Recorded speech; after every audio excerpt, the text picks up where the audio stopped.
Good morning, good evening, good afternoon, wherever you are, whatever time of the day it is right now. It is January the 6th, year 2021. Welcome to the Facebook Live on the Present Moment Centered group. Today, I'm joined by quite a few members of our panel. The one person that is missing is Travis, so I'll get started. We have Caesar, who is a channel and a medium, a spiritual teacher. Welcome, Caesar. You made it, Caesar. Thank you. We have April, who is a psychic medium and a spiritual teacher. Welcome, April. We have Louise, who is an author and a spiritual teacher. Welcome, Louise. Good evening. And we have Kelly, our Qigong teacher. Good evening. And of course, our incredible Eileen, that is going to keep us all shipshape, well-oiled machine, right? So last week we were talking about forgiveness, and one component, and this is something that I wanted to, this will be another very a public service announcement, just like the forgiveness Facebook Q&A. One of the things that I've noticed is we do the Facebook Q&A and there's some reactions. Like I do see in the comments that people get reactionary during the comments. This is something that I know being brought up in India, what we say is Matri Deva Bhava, Pitri Deva Bhava, Acharya Deva Bhava. That means your mother is like God, your father is like your God, and your teacher is like God, right? The reason why that is so is what Eckhart says, right? There is a certain sacredness when there is a spiritual teaching that is being handed down, right? It may be Kelly that is saying something. It may be Louise that is saying something. Travis is saying something. Caesar is saying something. Eileen is saying something. April is saying something. The moment it is a teaching that is flowing out, you may consider that that person is your equal, but the moment the person is giving a spiritual teaching, they become the spiritual teacher. It needs to be respected. There needs to be a certain sacredness to it, right? The same with people who post helpful comments. They are being the teacher.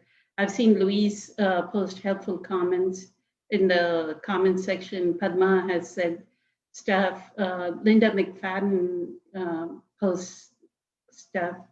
So that sacredness needs to be maintained. Now, why do I say that sacredness needs to be maintained? And this would be the question to the panel. I truly believe the moment you become reactionary, you cut yourself off from the other. When you cut yourself off from the other, you cut yourself off from the cooperative components that are going to bring you abundance. Now, this goes back to the forgiveness, which stemmed from the 80-year-old mother comment. I'm not going to talk to my 80-year-old mother on Facebook. It's like we are constantly, so that's the human ego, right? Constantly cutting ourselves off from the other. And I want each and every panel member to talk about what aspect, why do I say do not cut yourself off from the other? Don't create enemies. Why do you, like Byron Katie says, right? If your husband is cheating on you, you can say, stay connected. Say, honey, I love you, but you're showing me who not to be with. So I'm going to leave you, right? But stay connected with your that's your partner. You've shared a connection with them. Stay connected with them, right? So let's get started, Caesar. Since you understand the cooperative components, and this is like total into the conscious manifestation, then I will bring something very mind-boggling up about this group. Okay. Okay, the connectedness. Well, I think one, when you cut yourself off from another, you're doing yourself a disfavor in relinquishing what you have to offer, and gaining a lesson through the experience with the other person as co-creating something good out of whether it's deemed something bad or not. I think it's vitally important for me when I comment on a post or somebody comments on my post. It brings me back to that spot. The reason why I posted it was for my practice, and hopefully other people can join the practice as well. So the comments and being involved in any aspect of a situation, whether it's got to do with a significant other or a coworker or a friend, that interaction happens for a reason. And to not participate in it, I think, like I said, I think it's a disfavor to yourself in one, honoring that person and giving them that space to say what they want to say, or for yourself to say what you want to say. When you hold something back from somebody that's on your mind and you feel like it needs to be said, I believe that's an impulse and it should be said. And there again lies the disfavor to yourself when you don't do that. So I think when you cut yourself off from another, you're cutting yourself from the totality of everything that is. This is not, Abraham Hicks usually talks about being selfish, in that you have to take care of yourself in order to be able to present the best you to the world. I agree with that on a lot of terms, but at the same token, I think it's a lot to do with being selfless, and giving yourself freely to others, regardless. A lot of the reason why we are here is to lessen the suffering of another. And if that entails a full conversation and listening to something that you may not want to listen to or don't want to hear, so be it. But again, there it is. You're cutting yourself off, doing yourself an unjust favor by not participating in that. Thank you. Thank you, Caesar. And that's the part, right? Like, I feel every person here, exactly what you said, Caesar, that we know the joy of inner being, alignment with inner beingness. So we want to share. And we could be saying, oh, each and every one of you and everyone that participates, like Gracie has shown up month after month, Eileen has shown up for the more than past year, right? Every month, week after week, month after month, these people can say, oh, I just go work on my own presence power, right? Why should I be here, right? So the gratitude, knowing that that person is making a selfless sacrifice. Kelly is making a selfless, Kelly could be doing Qigong teaching somewhere or resting, right? Kelly is selflessly giving his efforts. Louise is giving her efforts selflessly. These people are sharing, everyone, Eileen, April, Caesar, Travis, they can be home not doing this. So one is the gratitude that understand that that person is giving some knowledge. I need to maintain that sacredness, right? I'm receiving knowledge, and this is something that is missing probably in the planet right now. That what Eckhart says, we've lost that sacredness of maintaining. And I know when I get to Kelly, he's going to talk about the whole Eastern philosophy, the Buddhist philosophy of that's my teacher, right?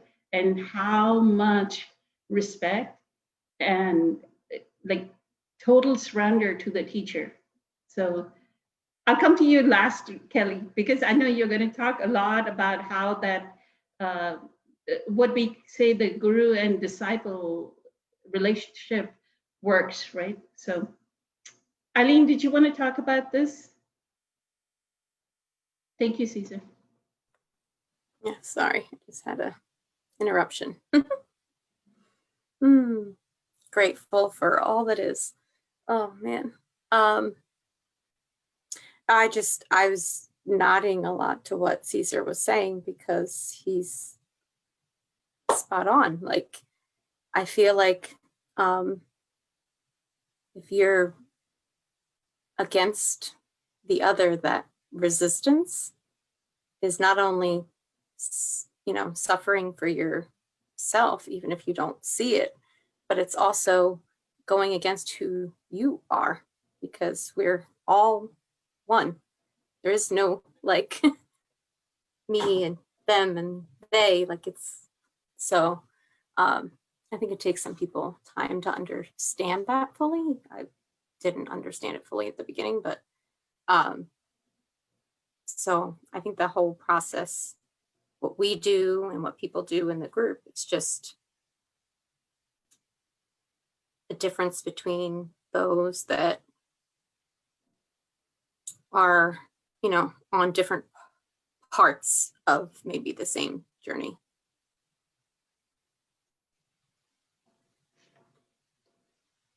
Thank you, Eileen.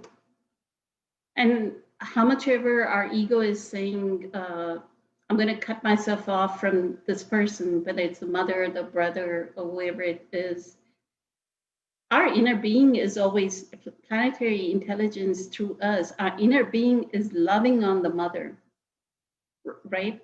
If the gap or the reaction is, I'm not aligned with my inner being, my ego is saying, I'm going to cut myself off and create the enemy, right? But the inner being is constantly, that's what the pouring of selfless giving is, that alignment with inner beingness, right? The moment we are aligned with that inner beingness, it's just energy that flows and energy that just keeps coming through. So thank you for that tip. Appreciate it. Absolutely.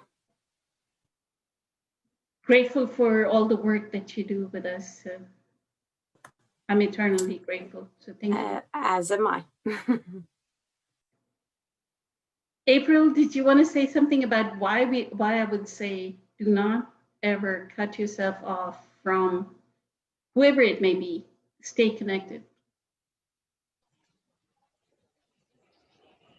Yeah, I think that what Eileen is saying is when you figure out that we are all one, that was a concept that I think takes a lot of people a while to get to. It takes a while to get to the point of,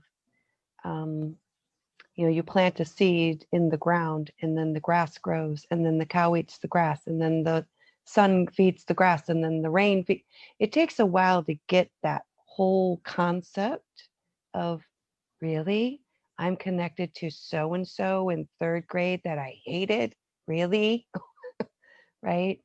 But in essence, while we are our own souls and soul expression, yes, we all come from one source. We all are the same. And essentially, we are all equal. And that is one of the main things that transformed my pain body, my issues, my lessons, is realizing that we're all just at a different spot, like Eileen said, on this journey. And somebody may be way ahead of me, just ahead of me, or way behind me, but that's okay. We're still on this journey. And that's an unconditional love that you start to have, but you can only have it when you start to look through the eyes of source, the eyes of soul, when you start to recognize what Eckhart calls that silent essence, when you start to see the person as a soul, that's when you can start to recognize this. And then as far as having, graciousness or respect for the spiritual teacher, I personally think that any good teacher is humble enough to say, if you don't like what I say, go somewhere else. If it doesn't resonate with you, blessings to you, please find that teacher it does, because you will not resonate with everything I say. In my job as a counselor, there are some people who don't like me. There are some clients who don't like me. That's okay. You don't have to like me, my style, my approach.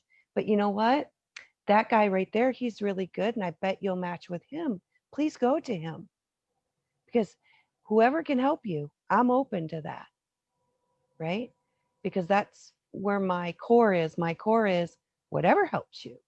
If Buddhism helps you, awesome. If Christianity helps you, sweet, do that. Doesn't matter. But the problem comes in is then we start connecting to our beliefs and that's where the ego starts rising. And then that's when the opinions start rising. And we start to get angry and we start to defend our judgments. That's where the problem comes in. And that's currently the problem that I think is happening in the world today with all of the political junk that's going on. So I agree. And as far as being attached, of course, we're all human, but we get attached because of the emotions, because of the stories we put behind the emotions. So if you can stop and examine the stories that you're telling yourself, the beliefs that you're telling yourself, then you can, that's the first step to bring it back. So where I'm going with that is, like, I think of like my ex-husband. I have no ill will towards him. I have no resentment.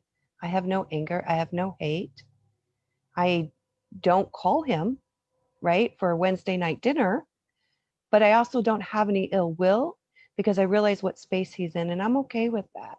So it's really more of an unconditional love and unconditional acceptance for each and every soul where they are on the planet at whatever time. That will create peace on earth. It will. Beautiful. Thank you. I know there was one Facebook Live, not last, or I don't know if it was the last one or the one before, April, where you said, we don't know how all of us are connected. Maybe I was your brother in last lifetime. There is a reason why we are the ones that are here. What attracted April to me, or what attracted Louise to me, or Kelly to me, right? Or Travis to me. There is a reason, right? There's a soul contract with all these souls. What an honor. What a privilege. And if I disrespect that, then I'm dishonoring this holy instance. This moment right here is holy, right? In this present moment.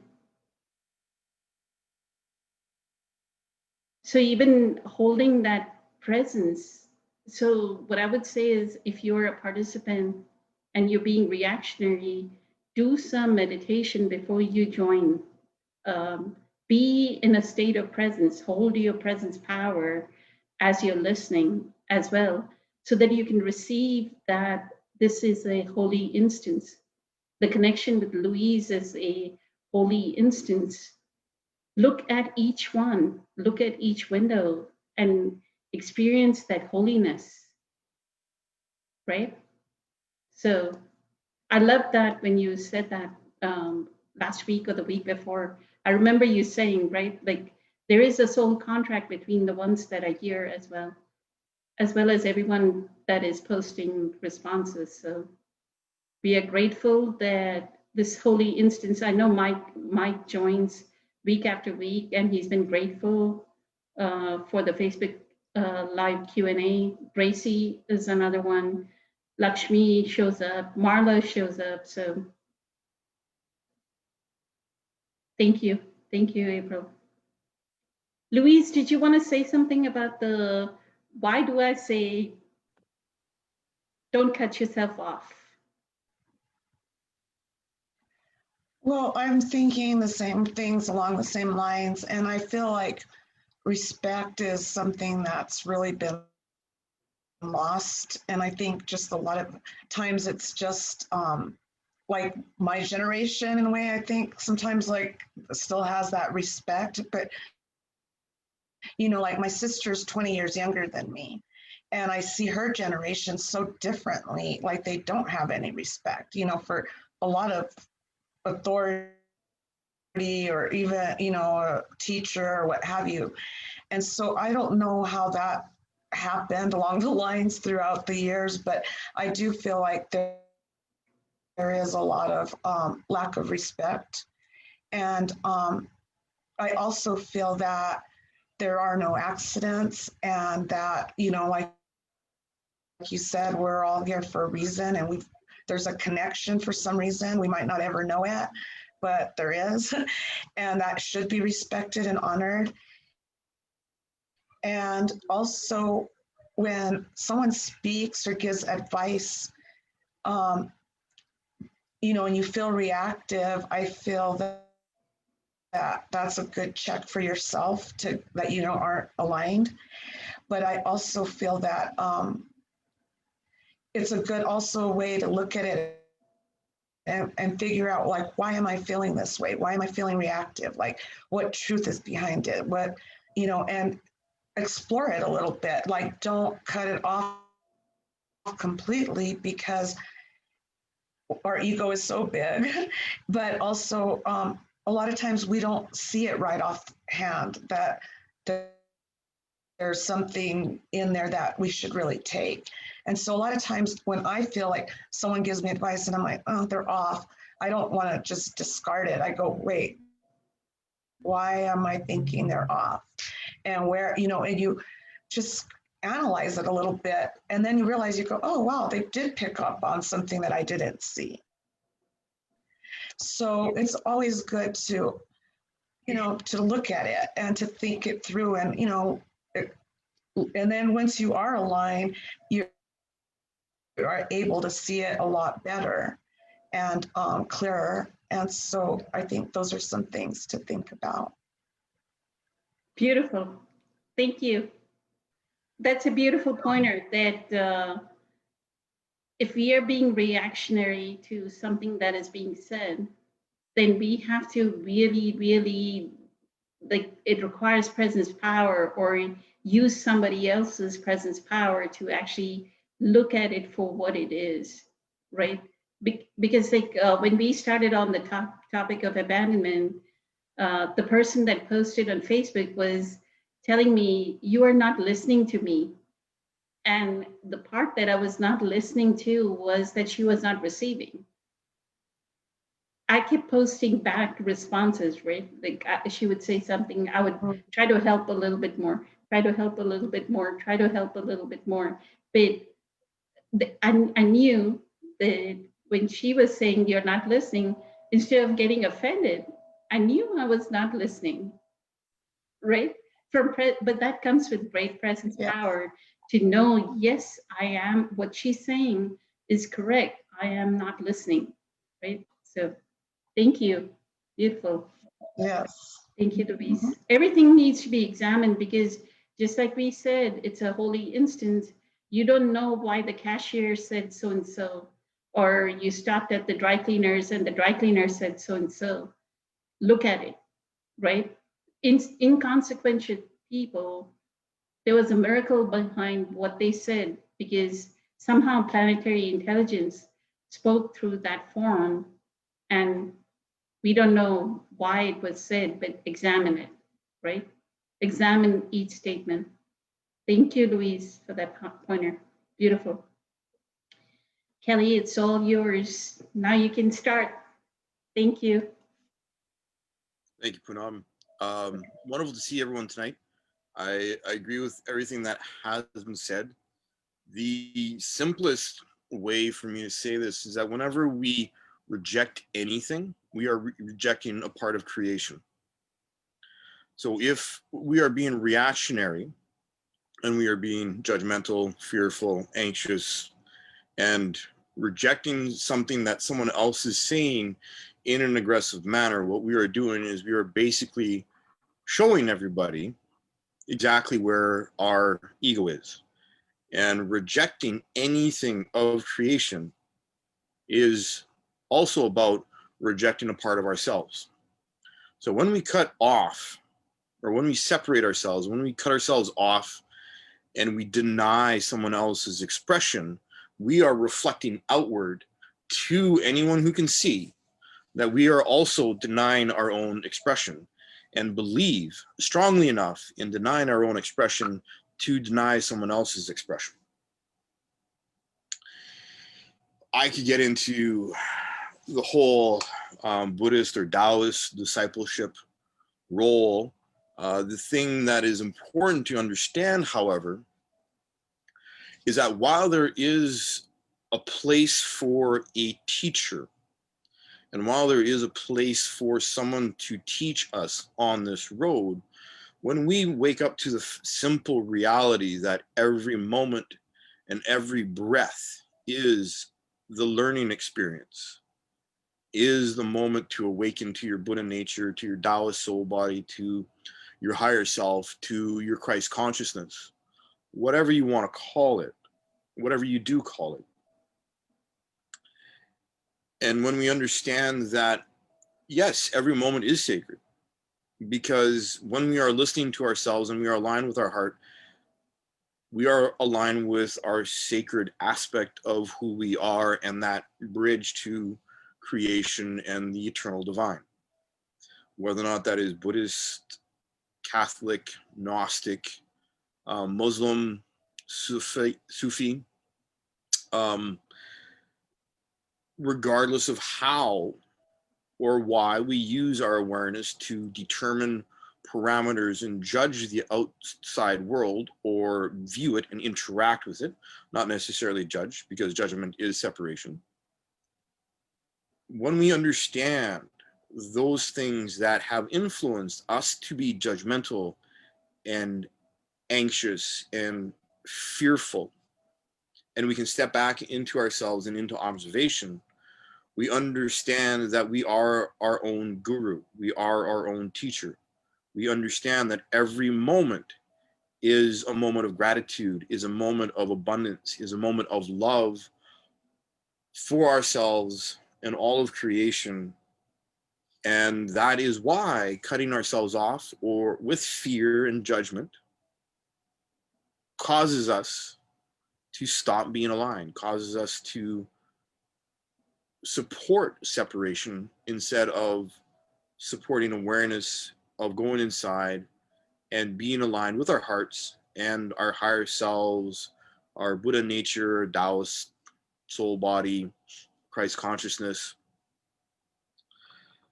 The role of a teacher and student, or the relationship, the student-teacher relationship, is most often the basic laying of a foundation.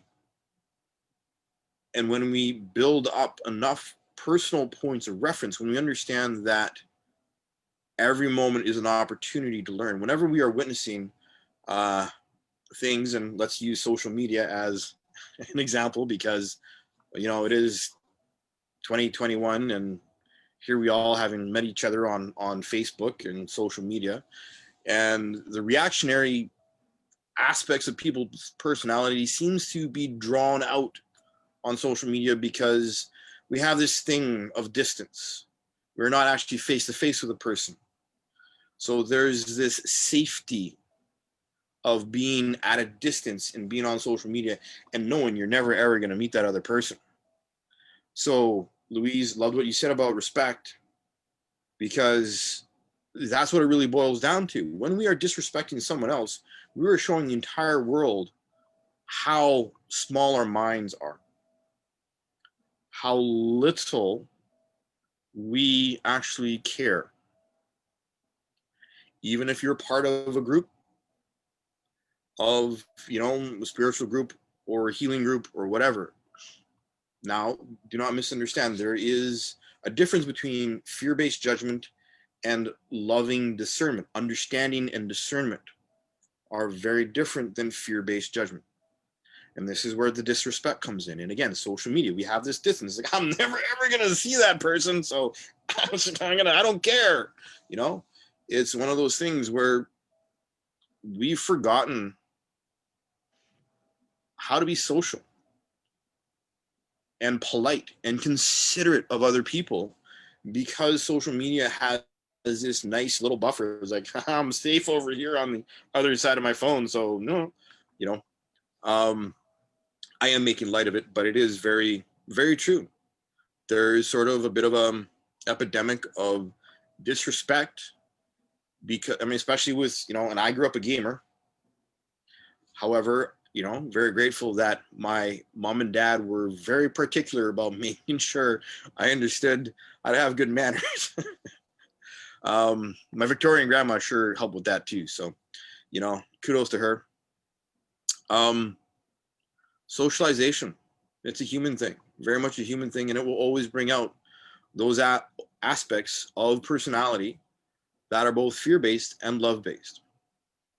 And being on social media, being on Facebook, being in the group is one of the things that I actually, you know, really love about the Eckhart Tolle group is people wanting to share and contribute and support in a positive way. And that's, you know, why I ended up in the group and why I ended up, you know, sharing and going, oh, hey, that's a really good comment, you know, because people need to be reminded that, yeah, we're human. We want to connect. We want to share. We want to have the opportunity to support each other. I mean, that's the whole concept of love and loving kindness. So yeah, anytime you reject anything, you're rejecting an aspect of creation, and everything that everyone has already said about look at it. Look at what you are doing, what you are feeling, and why. Because that is always the key to the everything that you need to understand about yourself. Thank you, Kelly. Beautiful. So I want to give an example of what is this cooperative component. And I want to bring out like a very mystical, magical thing that is going on between the group meditators, the core group of meditators, the panel, like all of us that have met here. So I'll bring up something, and when you all hear this, I'll just say it. So 3 people out of this group, which is Louise, Gracie, and Lakshmi, sent me something for Christmas. I don't want everybody to start sending me stuff. Please don't, right? But I want to bring up this cooperative component part of it, right? So on the 23rd, I had this conversation with Tina where I said,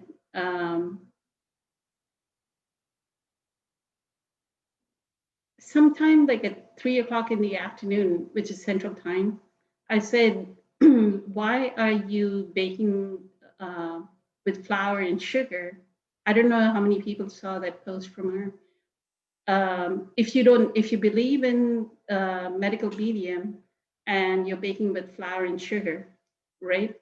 That's against your spiritual, like, you know how Eckhart says how you do is more important than what you do, right?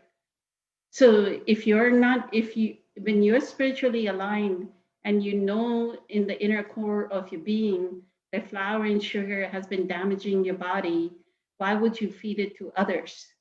Was my point. So when Louise and Lakshmi and Gracie send me stuff, Louise and Gracie send me something that I wanted. Like so this is the cooperative component, right? Like you just sent that intention out. There were 2 things that Louise sent me, curcumin, which is turmeric, and ginger tea. And I used to look at Vimergy. I subscribe to Vimergy.com. And so they keep sending emails and they keep sending their curcumin, their supplement, right? She exactly, like I must have looked at the curcumin and gone, should I buy it? Should I not buy it? Should I buy it? And she sent me that. The second part she sent me is, I had a thought, why are we eating out of real bowls? Why don't we do something sustainable? So she sent me these coconut bowls, right? I was like, in India, they make bowls out of leaves. Why don't I have bowls out of leaves? and she exactly sent me that. Gracie sent me masks and a mask holder, and I had a thought one day, with these masks, I always keep forgetting it. Why don't I keep one in the purse, right? And that's the mask holder. Like, it's not the fact that she said mask, it was the mask holder that was a perfect component. Now see this.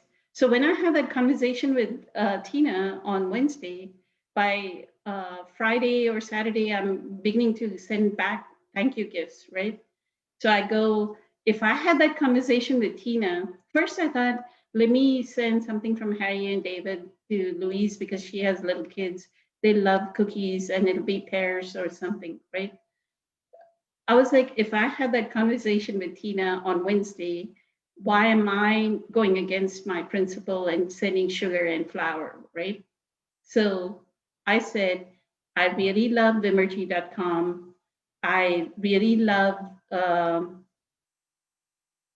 the fact that they make things very spiritually. That's what medical medium Anthony William has said, that the way in which the supplements are created at Vimergy.com are completely different from any other source.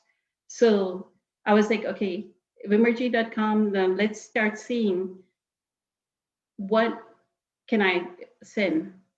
So I sent chaga mushroom to Louise, Lakshmi, and Gracie.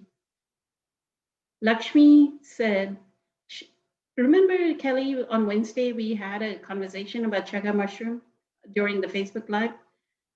So I had already, and this is the incredibly timeless quality of when you are connected so deeply in your inner beingness, how you manifest. I sent that chaga mushroom on the 26th. She sent out the intention after watching the 30th Facebook live Q&A that she wanted mushrooms. So it is not, now look at the mind-boggling, mind-blowing part about it, that if you look at chronological time, I had already manifested her intention way before it happened, right? She didn't, I mean, how deeply is Lakshmi connected with source for that to happen, right? For a person to already know that, okay, then Gracie said, Gracie was sent zinc. I knew I wanted Gracie to try the liquid zinc from Vimergy.com because I love it. I sent her liquid zinc. She said the day that it arrived is the day that her zinc, she didn't have any more zinc at home. Look at that manifestation. Look how deeply is that human being connected with source. This is pure conscious manifestation for each and every human being. Then Louise also was saying similar things, and Louise said she had been also intending, right, to buy the same powders, the mushroom and the reishi mushroom powders. So that's the cooperative component that Yes, what did you say, Louise? I had them in my cart. I had them in my cart to buy them. Oh, And wow. then you sent them. See? That is how, That's crazy. what, exactly. So that is the cooperative component, that each and every one of us is so connected. And when we are that deeply connected to source, that the manifestation is just a thought and it happens. Like Lakshmi must have had a thought that she wanted the mushroom powder, right? After the Facebook Live Q&A. And the most important thing is chronologically, so your cooperative component can be already being prepared, right? Like what Abraham Hicks says, you've already put it in the vortex, right? You've already put what you want to manifest in the vortex. So that is another, we seem to think it's going to be sequential, that I'm going to think, I'm going to create a vision board I'm going to do it at this moment. I didn't want to tell people, first, I didn't want to say anything about the Christmas gift, but I was like, it is so beautiful. Lakshmi, I don't know if on her side she had tears. I had tears because on Sunday she messaged me right after group meditation that she got the mushrooms. And I asked her that specific question. Did you really, when did you want it? And she said, after the Facebook Live. And the moment I realized I had manifested it, even before she asked for it, was the tears that, when you feel that magical quality that you're connected to something higher, that is what I want each and every person to experience. I want y'all to experience what is this magical quality that we are so, Louise and I are, I mean, we've not met face to face.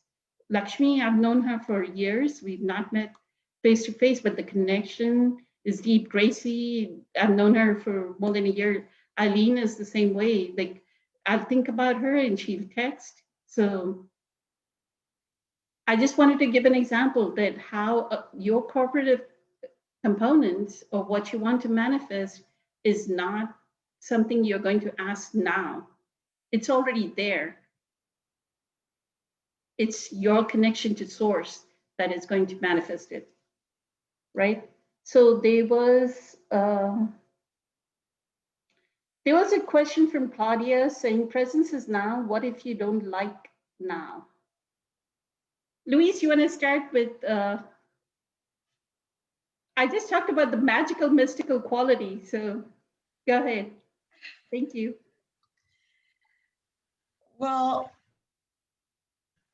then I would say that if you don't like now, then you need to go deeper and practice more being present and being in that space of your true self so that you can really experience the truth or what it really is. Because I've noticed that there's people that, that I've like try to help, and they'll say stuff like, it's boring. Like, I feel bored, or they just can't like get it.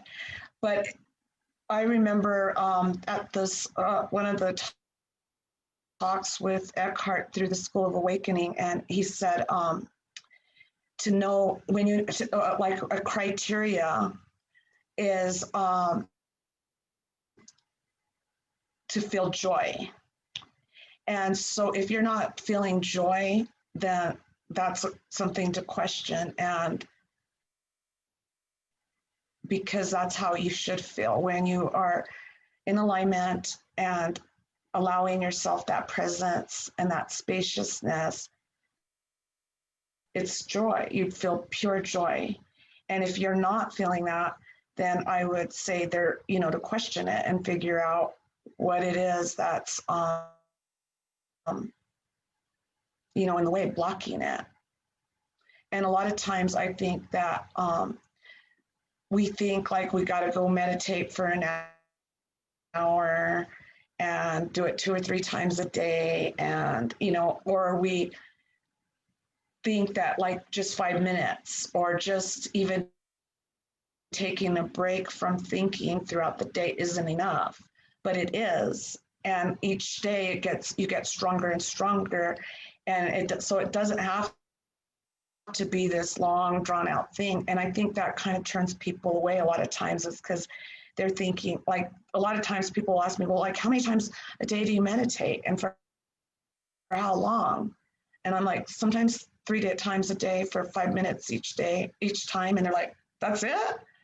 And but throughout the day too, I've added space into my when I'm continually thinking, I'll stop, or I focus a lot on the kids. Like, when I'm with them, I don't use my phone or anything. I'm really listening and being present. And so all of those things count, and it all adds up. But I think when you're not feeling that joy or that alignment, that you've got to figure out what it is. And sometimes it is more time in being present, and sometimes it's less. It's just individual, I would say. Thank you, Louise. Mhm. Kelly, did you want to talk about presence?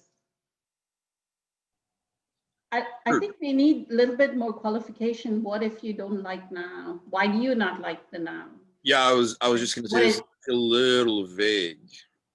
But Louise, I completely agree with everything that you said. It's, going inside, and anyone who is bored meditating or who is bored practicing, this is a classic example of early stages of developing and refining awareness, because it's the ego that's bored. When we sit with ourselves, the monkey mind does not want you to sit with yourself. It's like, let's go and like do stuff, and like there's all that shiny stuff over there. Let's go and like play with that. And it does not want you to be still. It does not want you to sit with yourself and feel anything other than what it's telling you. And that was like, hey, been there. Oh my God. When I first started meditating years ago, wow. Not easy. Not easy. The whole thing about meditating and developing a practice is to develop a practice, is to practice. And that takes practice. And the boredom is actually a very normal, natural part of the evolution of building that practice. And if you do not like the now, again, yeah, this is like, there's some vagueness to this question. But again, let's go back to the boredom thing. If you're bored, that's your ego mind. That's your fear-based ego mind going, hey, we're like sitting here and we're not doing anything, when we could be like doing all these. We're so used to pushing ourselves. We're so used to pushing with our minds and telling ourselves that we have to be better. We have to do more. We have to do this. We have to do that. And we have to do it this way. We can't do it that way. That's wrong. This is right. All these self-judgments that the monkey mind, the fear-based ego, loves to throw at us to control our ability to perceive what it's doing. If you're bored, that's actually great. That's awesome, because it means you can hear your ego. It's that simple. If you're bored, yes. It's like, my job here is done. You're bored. Good. You can hear that? Awesome. Sit with that. Love that bored space. Love yourself. Love that bored space. Make friends with that bored space. One of the things that I, in my old school sort of kung fu classes that I used to teach before the whole COVID thing happened, when we're circle walking and holding a posture for half an hour, I'd be like, love the pain. Make friends with the pain. That pain is your best friend, because it's going to teach you absolutely everything you need to know to learn this stuff and to learn yourself. And it will give you absolutely everything you need to understand exactly what's going on up here, and that's keeping you from being in here. Because it's the way that you interact and the way you let yourself feel yourself up here and get stuck up here and bored. And it's just like, it's, I got a few t-shirts, a few boxes, hey, there's like $8.99. It's like a piece. Let's go. If you don't like the now, ask yourself why, and listen to what part of you responds. That's sort of like my simplest little piece of advice, because the part of you that responds will tell you exactly what part of you is resisting. And when you can understand what part of you is resisting and listen to that and talk to that part of yourself, and yes, sometimes we have conversations with ourselves because it's the best kind of conversation to have. That's the whole point. If you're bored, awesome. If you don't like the now, ask yourself why. And hey, I'm not, do not misunderstand. If there is any kind of aggression or violence or abuse happening in your life, remove yourself. No one deserves to be on the receiving end of that at all, ever, ever. So if that happens to be the reason, then please, by all means, go find support, remove yourself, and take care of yourself, and be safe, and love yourself, and give yourself that kind of loving space and support. Otherwise, if you are struggling with your mind and you're bored, awesome. Listen to that. That's a great, great space to be in, because you have triggered yourself and you've given yourself your first real big key to how your ego mind traps you into not paying attention and not being still. Thank you, Kelly. I think even if you say, I don't like the now, that's the ego, the thinking mind saying a thought, I don't like, right? To shine awareness, the light of awareness on that thought, I don't like. Because it's just a thought, drop the thought, and you surrender, right? Thank you, Kelly. April, did you want to talk about, I know you always look for something deeper into what the question was about. So let's see what April comes up with. Yeah. So one is the little bit of the clarification of the presence of now. So the presence of now does mean right now, but it literally means right now. How are you right this second? Right this very second. Do you have your arms, your legs? Are you breathing? Oh, how about the second? How about this one? That one's gone. How about this one? Now, presence of now means right now. Not right now this week in my life this month, right? So there's a little bit of we clarify, we mean right now with the presence of God. How are you? Okay, well, guess I'm not so bad. I'm not blowing up. That's one thing. But if we're looking at, if you don't like now, you don't like what's going on in your life right now. You don't like where you're at right now. You don't like what your job is, what your, whatever, your marriage, you don't like that. That's a different scenario. And what I found was, like, when I talk to clients and I find that they're in a situation, they're in a marriage, they're in a partnership, could even be a job where they are not validating themselves, right? They have some sort of ideal or what do I call it? They're not validating their own needs. They're not validating their own beliefs, their own values. And when we don't do that, then we stay in a position. It's Kelly, it's your elephant in the room that you would talk about. We stay in this position where we're not validating ourselves.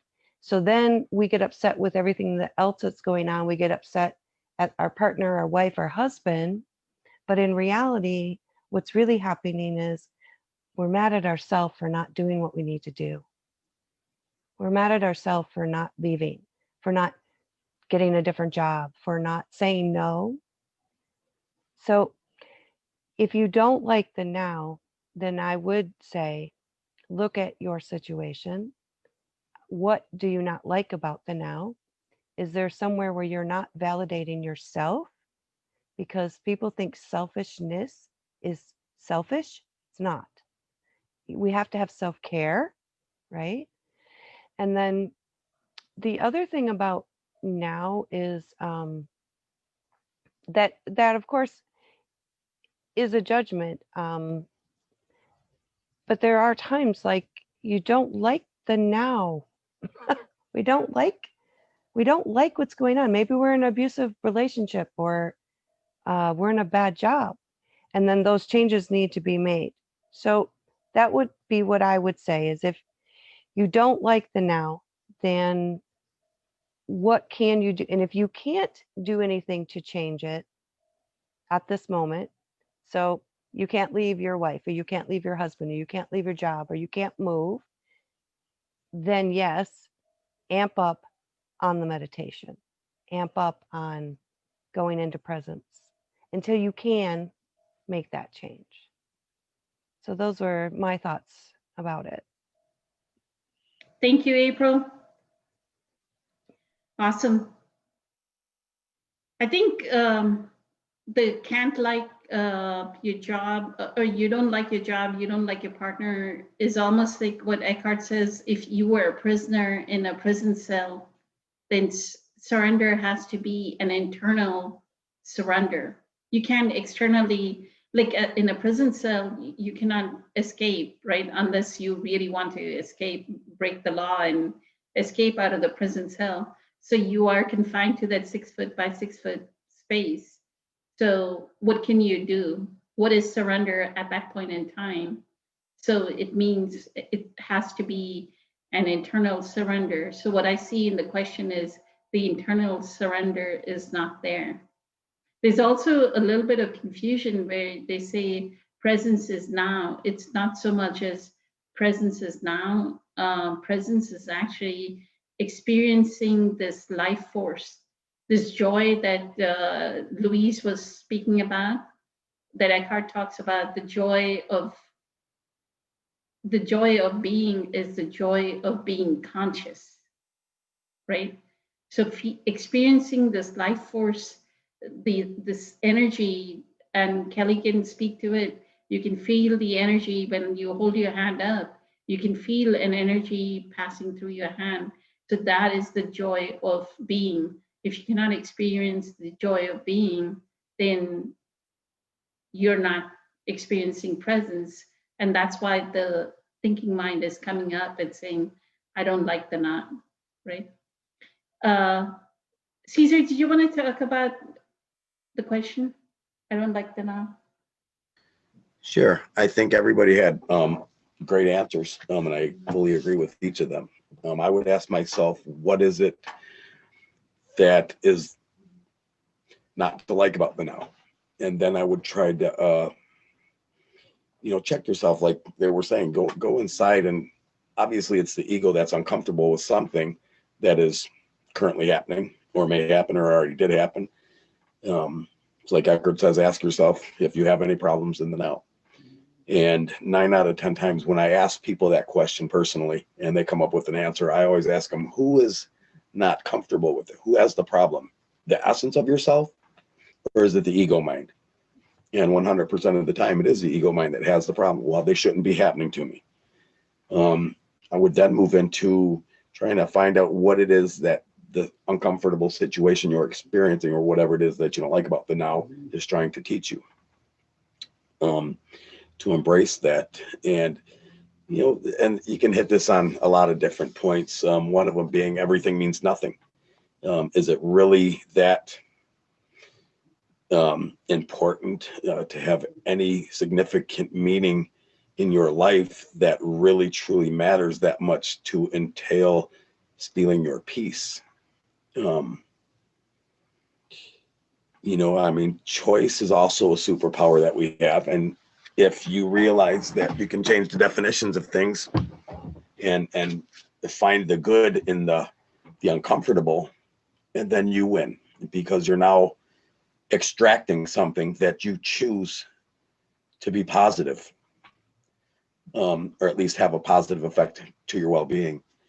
So you can actually make it your own, make the uncomfortableness of whatever it is you're experiencing that you don't like about the now, turn it into something that can have a positive effect on your well-being. And by that, I mean, just really honestly change the definition of it.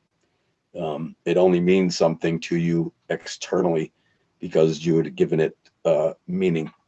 You defined it as such. You have the ability to change the meaning. Who says it's set in stone that it has to mean whatever it is that you think it means anyways?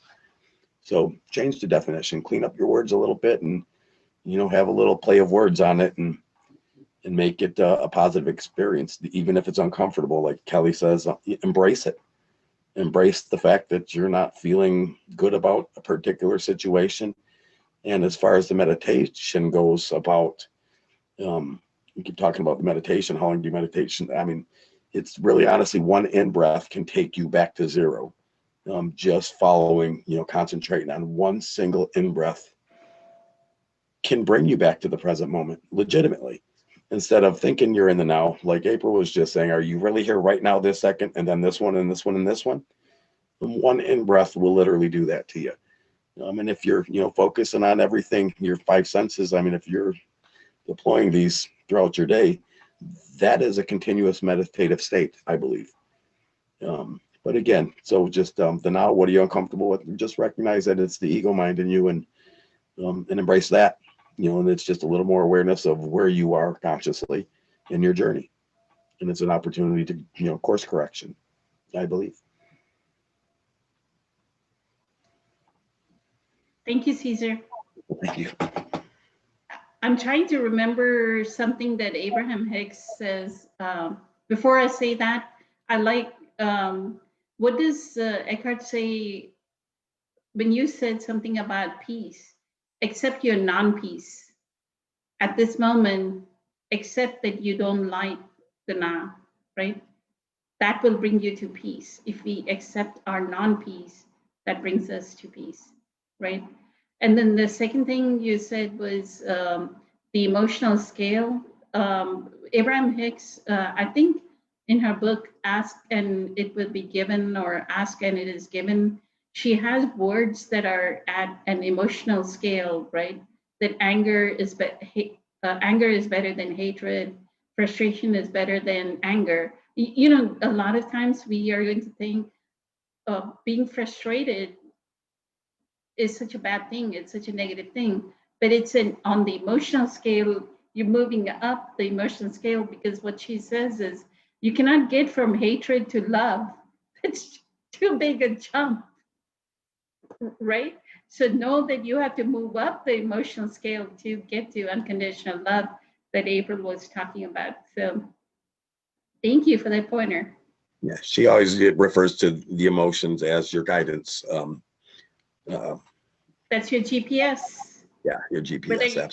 Whether you're aligned or you're not aligned. If you don't know your emotions, then get in touch with your inner body, get classes with Kelly, do some Qigong classes with Kelly so that you can get and inhabit your inner body to know your emotions. Because if you don't know your emotions, that's when your separation, that's when the ego comes in. So beautiful, Caesar. Eileen, do you want to talk about the presence? How did you manage? Eileen has been like one of those accelerated program gifted kid. Within like press 1 year, she's like boom, boom, boom, accelerated forward.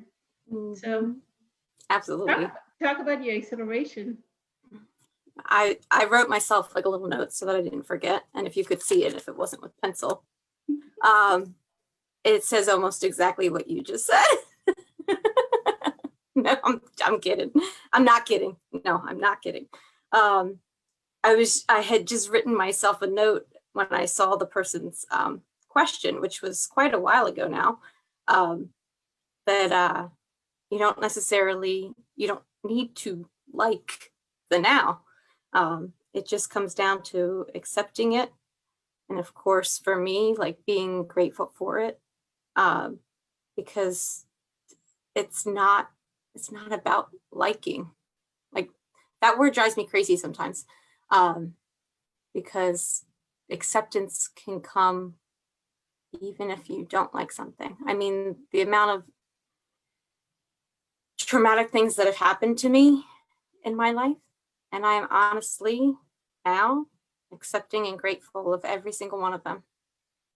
And so, I mean, you don't necessarily have to like the present moment, but just accepting it. It is what it is.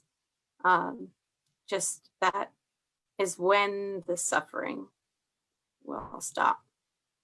And so saying that, you don't like the now, that is suffering right there. Thank you. So my other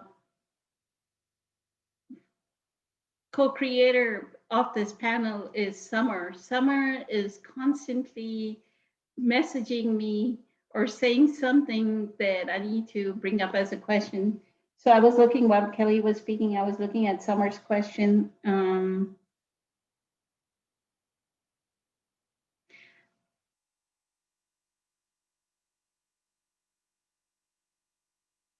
Let's do this one. I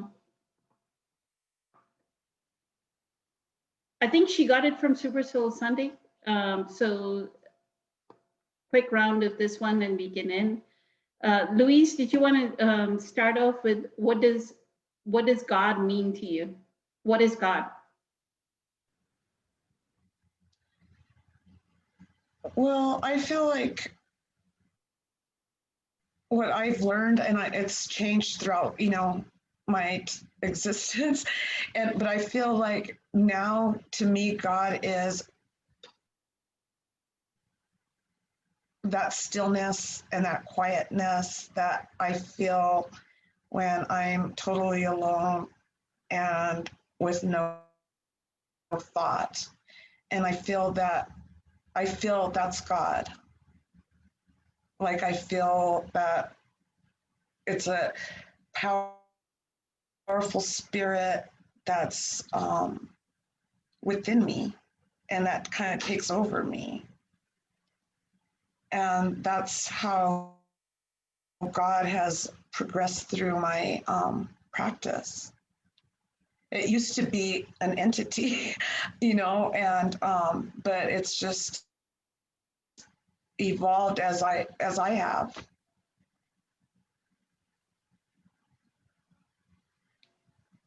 Thank you. Beautiful. April, did you want to speak about what does God mean to you when we say God? Yeah, I think he's he, she, it, they. It's the same thing. It's an essence. Um, it's everything. It's all. I listened to Deepak had a series of how to know God, and I listened to that series, and he explained how, like Luis is saying, how the image of God has morphed over time and how he became to be this judgmental entity that is going to either save us or send us to damnation, and how that continues to morph. And for me, he is the ultimate unconditional love. That is what God represents for me. I'm I don't know if I was ever afraid of God, but I think I did have that fear because I was brought up in a Baptist religion that we were going to hell basically for everything we did, dancing, all of it. So I think I had some of that, but now I certainly don't have any fear. It's a source that I go to for love, for understanding, for guidance. To me, God is all inclusive in everything that is good, love, togetherness, oneness. Perfect. Thank you, April. Eileen, did you want to speak to what is God for you? Coming from Summer. Sure. Bit awkward for me, I guess, since for me that's been a whole topic to not talk about ever in my life. Why is that? But I guess, why is that?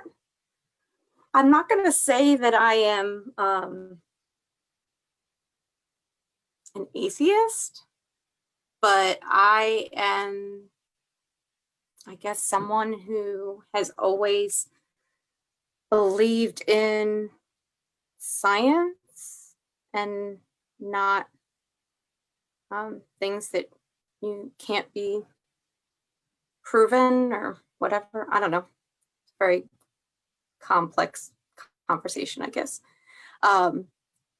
But with my friends who are atheists, I've had many conversations over the last couple of months just about the difference between like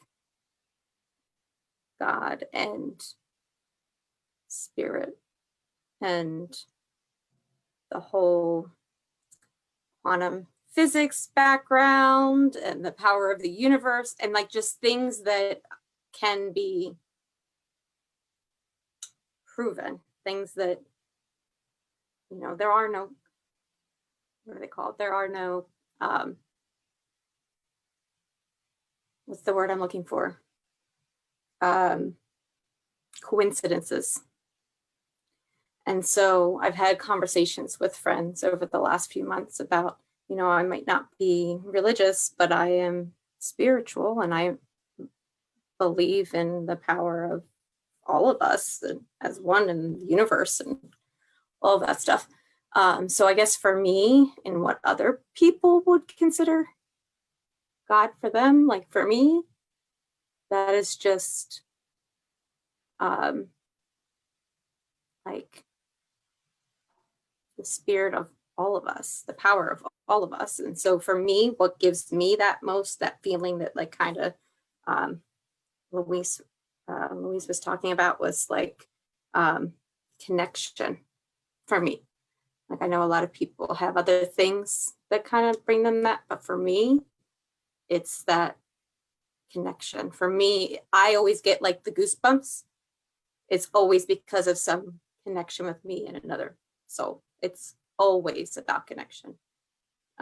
Connection, community, not separation and scarcity ever.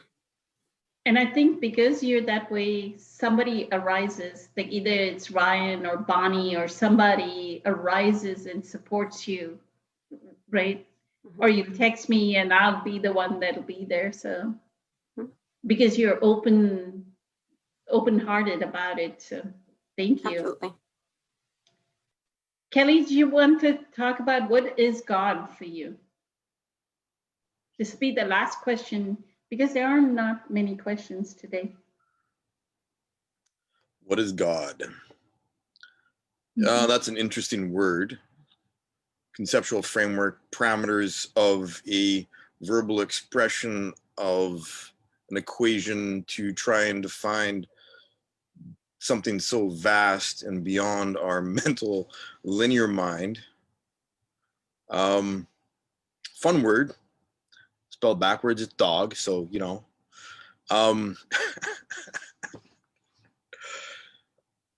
When this question comes up, and this is, you know, a question that, again, having a background in religious studies, going to college, going to university, constant topic of like, how do you define this? How do you like, you know, grasp this? And like,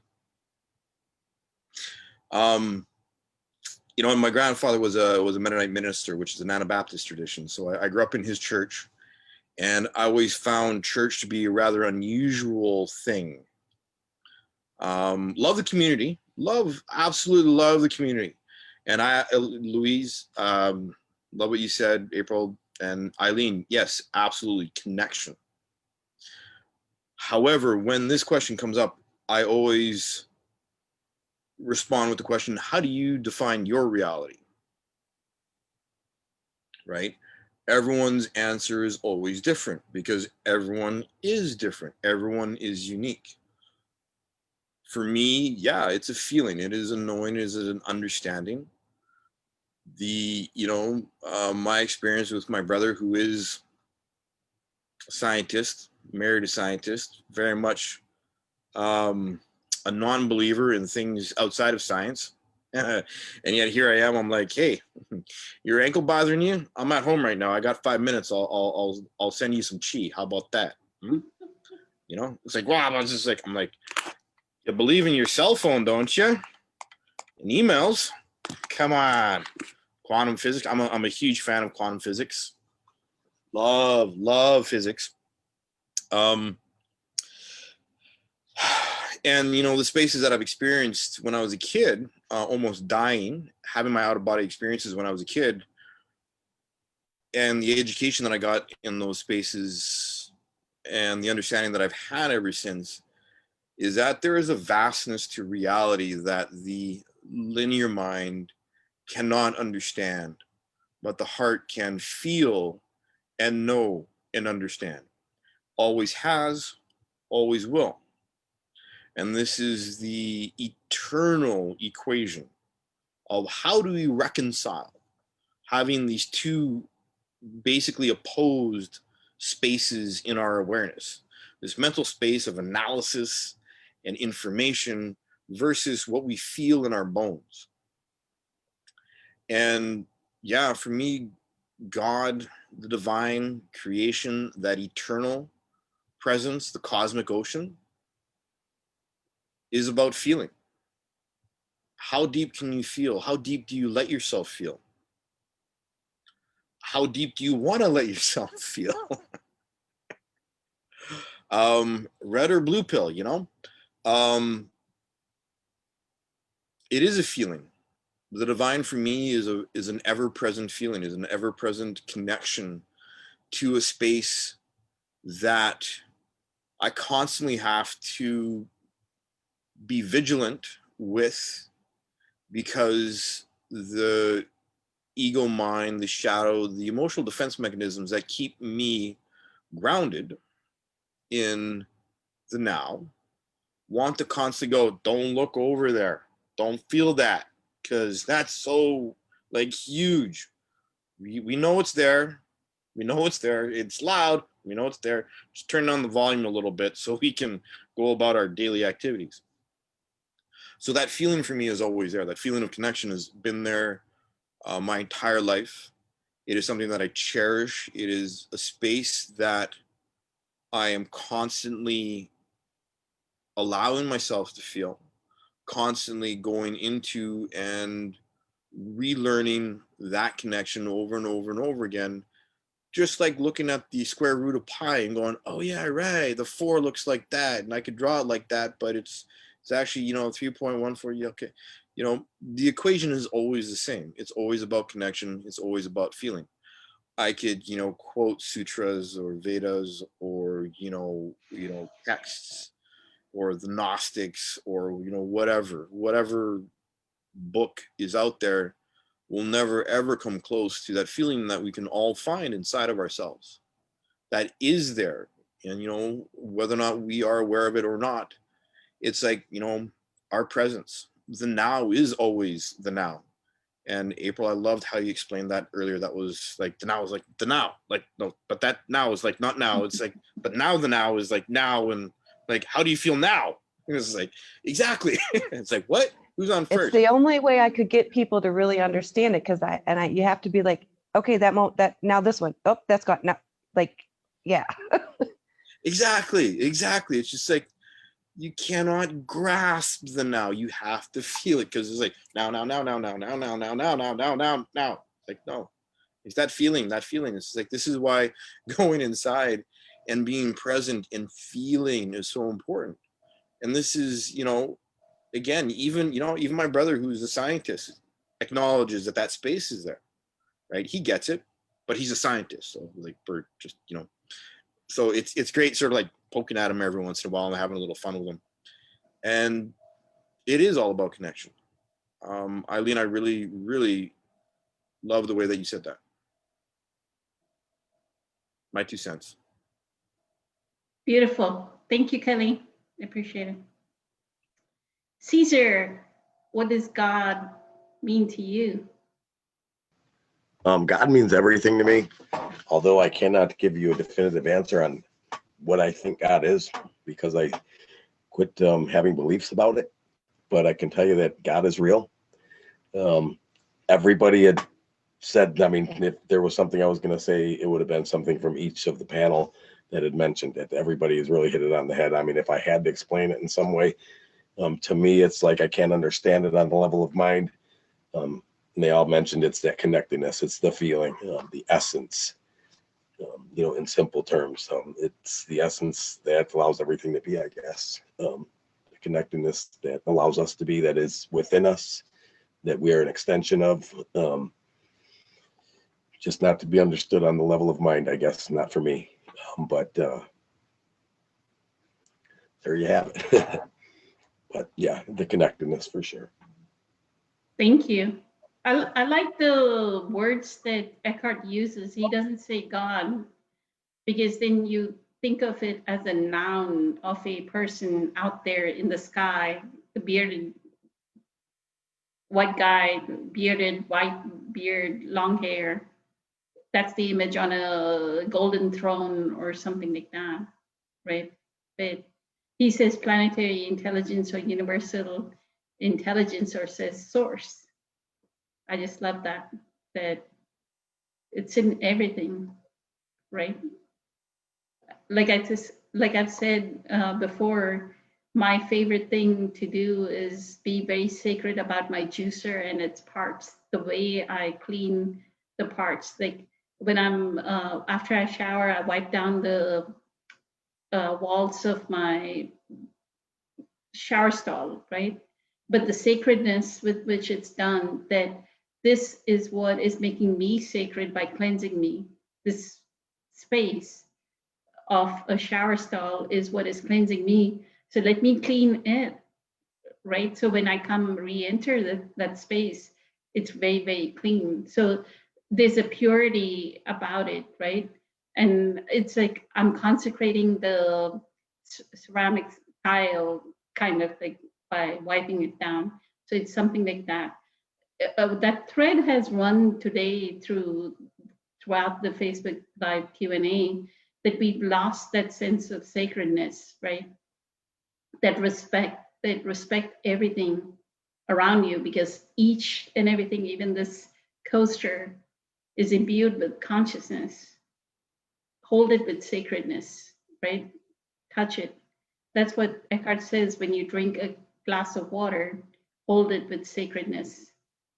To wrap it up, I would say, as far as the don't cut yourself, so the topic of the conversation was don't cut yourself off from the cooperative components. Know of your cooperative components, and don't cut yourself off from the cooperative components in your life, because you don't know in your conscious manifestation. It could be your ex-husband that is going to help you in your next manifestation. It could be that aunt that you're not talking to that's going to be in your next manifestation.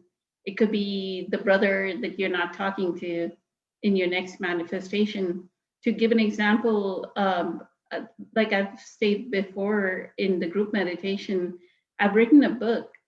The person that is my publisher is somebody I met 10 years ago and was not publishing books at that time, right? So this is how important that holy instance was. But I've always kept, thankfully, I met them 10 years back. So, okay, I gave him the book. Then he says, we need an editor. And he gives me the name of a person, another person that I had worked, the two of us had worked mutually, right? So the editor and the publisher is somebody that I met 10 years back. So if you cut yourself off, you keep cutting yourself off, you never know 10 years later when you will need that human being, right?